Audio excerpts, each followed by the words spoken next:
देखिए, अभी जो फिलहाल जो माहौल चल रहा है हमारे कोरोना वायरस का, कोविड-19 जो कहते हैं हम जिसे, इसके पेशेंट बढ़ रहे हैं, ठीक है?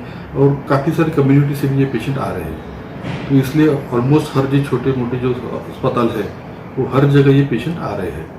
तो हमारे यहाँ जब पेशेंट आते हैं, तो हम उनको कैटेगराइज करते हैं, जैसे कि श्योर क्लिनिक। अब आप सभी को ऑलमोस्ट पता है कि ये कोरोना के जो पेशेंट्स हैं, उन्हें ज़्यादातर जो प्रॉब्लम्स होते हैं, जैसे बुखार आना, खांसी, सर्दी, गले में खराश, सांस लेने में तकलीफ। तो जब ये पेशेंट हमारे पास आते हैं, तो हम एज पर गाइडलाइंस उन्हें एक अलग क्लिनिक में उनको स्क्रीन करते हैं, ठीक है?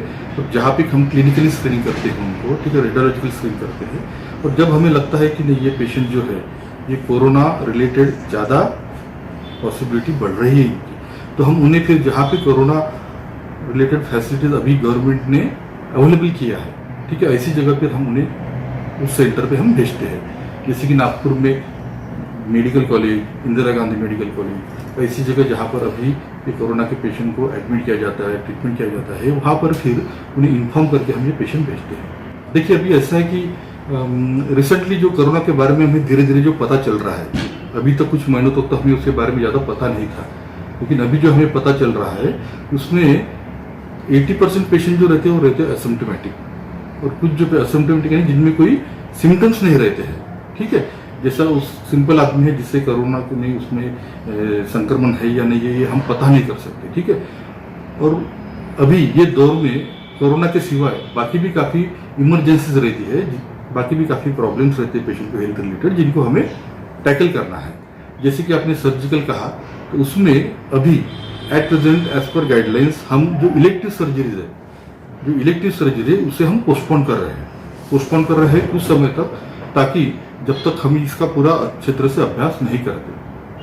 कोरोना के बारे में अभी तक हमें जो समझ में आ रहा है, उसमें ऐसा है कि जिस पेशेंट में अगर सर्जरी होती है और वो इनकेस कोरोना अगर पॉजिटिव रहता है, तो वो पेशेंट में कॉम्प्लिकेशन तथा मॉर्टेलिटी यानी रिस्क के चांसेस बहुत ज़्यादा बढ़ जाते हैं। तो ये सब ध्यान में रखते हुए एज पर गाइडलाइंस हम वो पेशेंट से स्पेशल कंसेंट लेते हैं, जहाँ पर ओनली इमरजेंसी सर्जरीज अभी हम परफॉर्म कर रहे हैं, इलेक्टिव सर्जरी उतना परफॉर्म हम नहीं कर रहे, ठीक है? तो ऐसे पेशेंट में हम एक इन्फॉर्म कंसेंट कहते हो, कंसेंट में इस चीज़ों की जानकारी डालते हैं ताकि पेशेंट को भी पता हो कि नहीं, ये सब चीज़ें हो सकती है। और उसमें ऐसे पेशेंट को हम जहाँ पर पॉसिबल है वहाँ पर स्क्रीन भी करते हैं।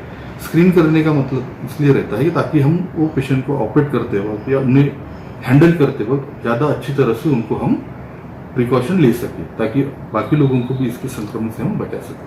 हाँ, देखिए, अभी कैसा है कि आप सभी को भी पता चल रहा है कि धीरे धीरे ये पेशेंट की संख्या काफ़ी मात्रा में बढ़ रही है, और आगे आने वाले कुछ महीनों में इसकी मात्रा बहुत ज़्यादा बढ़ेगी।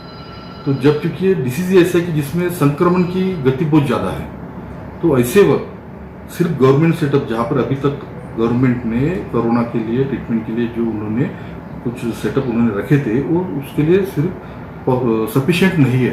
तो फिर उसके लिए अभी उन्होंने उसके बाद, क्योंकि गवर्नमेंट सेटअप के बाद और कुछ आएगा कि प्राइवेट सेटअप जो है, बड़े बड़े प्राइवेट सेटअप, अभी फर्स्ट लाइन जो प्राइवेट सेटअप है जहाँ पे 100+ बेड्स है, वहाँ पर उन्होंने उनको कोविड हॉस्पिटल करके पैनल पे लेने की सोचा है और लिया हुआ है। तो जब गवर्नमेंट की जगह कम गिर जाएगी, तो हमें प्राइवेट इसमें सेटअप में उनको पेशेंट को एडमिट करके ट्रीट करना पड़ेगा। और जब वो 100 बेड के हॉस्पिटल्स है, वो जब फुलफिल हो जाएंगे और उसके बाद अगर हमें ज़्यादा हॉस्पिटल्स की ज़रूरत गिरती है, तो इवन बाकी जो छोटे हॉस्पिटल्स भी है जहाँ पर आईसीयू की, डायलिसिस की, हर चीज़ की, इन्फेक्शन डिसीज कंट्रोल की जो कर सकते हैं, ठीक है, जहाँ पे, तो वहाँ पे वो पेशेंट एडमिट करने के लिए उन्होंने वैसा बोला है, और वहाँ से हम लोगों से उन्होंने सब जानकारी भी कलेक्ट किया है। ये दोनों तीनों तरह से है। एक तो गवर्नमेंट की तरफ से क्लियर कट गाइडलाइंस नहीं है। देखिए, अब आपने देखा होगा, गवर्नमेंट एक तरफ कहती है कि नहीं, आप जैसा शुरुआत के दौर में गवर्नमेंट ने बोला था कि आप पेशेंट मत देखिए अदर देन कोरोना, ठीक है, आप क्लिनिक बंद रखिए, फिर आप क्लिनिक ओपन कीजिए, आप पेशेंट देख लीजिए, ठीक है। अगर आप क्लिनिक में पेशेंट देखते हैं और अगर कोरोना पॉजिटिव लगता है, उसे आप रेफर कीजिए।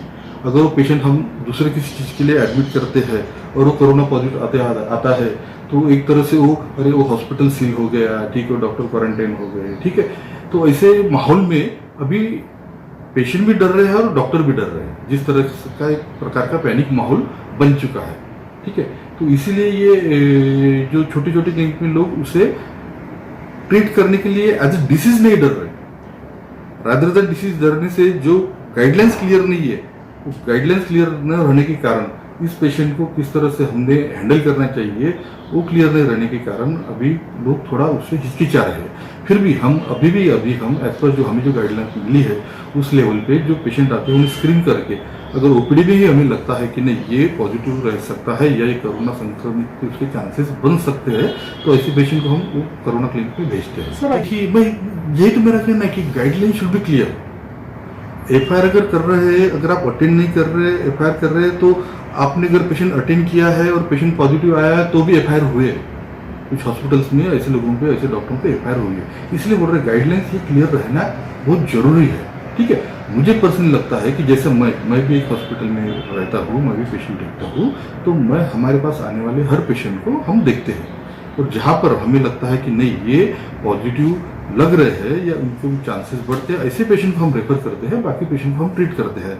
और ये जो है जिस तरह से अभी पैनिक हर जगह बढ़ा है, देखिए हर किसी में अभी तक कोरोना का पैनिक है और गवर्नमेंट ने इसीलिए इस चीज़ पे काम करना जरूरी है कि धीरे धीरे अभी लोगों के मन से ये डर निकलना बहुत जरूरी है। लोगों से यानी उसमें नॉर्मल लोग भी आ गए और हेल्थ रिलेटेड लोग भी आ गए हैं और डॉक्टर्स भी आ गए हैं। ठीक है, तो इसलिए डर, हर तरफ का डर निकलना बहुत जरूरी है जिससे ये ट्रीटमेंट करना बहुत इजी हो जाए।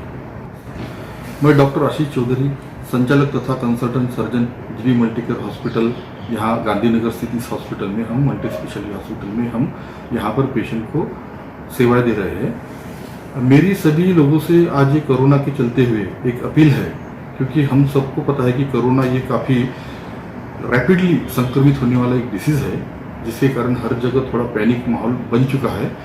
तो इसे बहुत ज़्यादा पैनिक में होते हुए कुछ प्रिकॉशंस लेना हमें ज़रूरी है, क्योंकि अभी जिस तरह से हम ये डिसीज़ के बारे में धीरे धीरे जान रहे हैं, तो ये जो कोरोना जो है ये अभी कुछ महीने 2 महीने में कुछ खत्म होने वाला है, इस तरह का वो नहीं है। और ये जो अभी तक जो लॉकडाउन हमने सब किसी ने उसको सपोर्ट किया है, तो ये लॉकडाउन उसका ट्रीटमेंट नहीं है। ये लॉकडाउन में हम जो चीज़ें सीखी है, समझे है और जो कुछ हमने प्रिपरेशन किया है, इसके बेसिस पे आगे आने वाला समय हमें कोरोना के साथ लड़ना है। तो आने वाले समय में हम कोरोना से ज़्यादा डरते न हुए कोरोना को एक बाकी के संक्रमित रोगों की तरह, इन्फेक्शन की तरह समझते हुए उसके साथ चलना है, बचना है तथा लड़ना भी है। तो ये सब करते हुए सबसे इम्पोर्टेंट 3 चीज़ें हमें ध्यान में रखना है। उसे हमें सिंपल बताऊंगा, SMS। S यानी सैनिटाइजेशन, सोप, M यानी मास्क और तीसरी इम्पोर्टेंट चीज़ सोशल डिस्टेंसिंग। देखिए अभी कुछ मेडिसिन आती है या वैक्सीन आती है, उसका इफेक्ट हम तक आने के लिए या उसका इफेक्ट हमें मिलने के लिए कम से कम 1 से 1.5 साल लगेगा।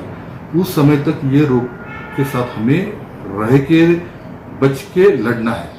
तो बचना ये सबसे जरूरी है और ये तीनों ही चीज़ें हैं जो हमें इससे बचाएंगे। देखिए 100% प्रूफ हम इससे दूर रह सकेंगे ये तो पॉसिबल ही नहीं है, क्योंकि हमें दिन ब दिन रेगुलर एक्टिविटी करना है, हमारे काम करना है, जो कुछ भी बाहर जाना है वो तो जाना ही पड़ेगा जब जरूरी है। ठीक है, जैसा हम डॉक्टर हैं, हमें भी पेशेंट ट्रीट करना ही पड़ेंगे, उनके रिलेटिव के साथ डिस्कशन करना ही पड़ेगा। तो हम ये चीज़ों को छोड़ के अलग होके खुद को एक जगह लॉकडाउन करके पॉसिबल नहीं है। तो ये 3 चीज़ों का सहारा लेते हुए, और ये साइंटिफिकली प्रूव हो रहा है कि अगर आप सैनिटाइजेशन यूज़ करते हो, सोप वाटर यूज़ करते हो, प्रॉपर मास्क यूज़ करते हो, ठीक है, डिस्टेंस मेंटेन करते हो। अच्छा, मास्क यूज़ करना ये दोनों लोगों के लिए जरूरी है। अगर किसी में अगर वो कोरोना के जंतु संक्रमित है तो मास्क के कारण वो भी दूसरों को बचा सकता है, और खुद अगर पहने हैं तो ऐसे दूसरे लोगों से भी हम खुद बच सकते हैं। इसलिए मास्क हर किसी ने यूज़ करना ये बहुत ही ज़्यादा जरूरी है। और सोशल डिस्टेंसिंग, अब जहाँ जितना बन सके करीबन 1 मीटर 2 मीटर जितना पॉसिबल, मैक्सिमम पॉसिबल डिस्टेंस है उतना डिस्टेंस मेंटेन करना, भीड़ नहीं करना या भीड़ की जगह जितना अवॉइड कर सकते हो उतना अवॉइड करना, ये सब चीज़ें करना जरूरी है।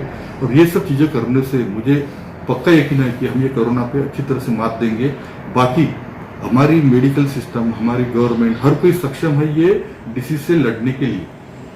लड़ना ये हम लोगों का काम है, सिस्टम का काम है, बचना ये अपना इंडिविजुअल सबका काम है। तो हमने ये सब करना चाहिए। आप सभी को उसके लिए मैं सलाह देते हुए तो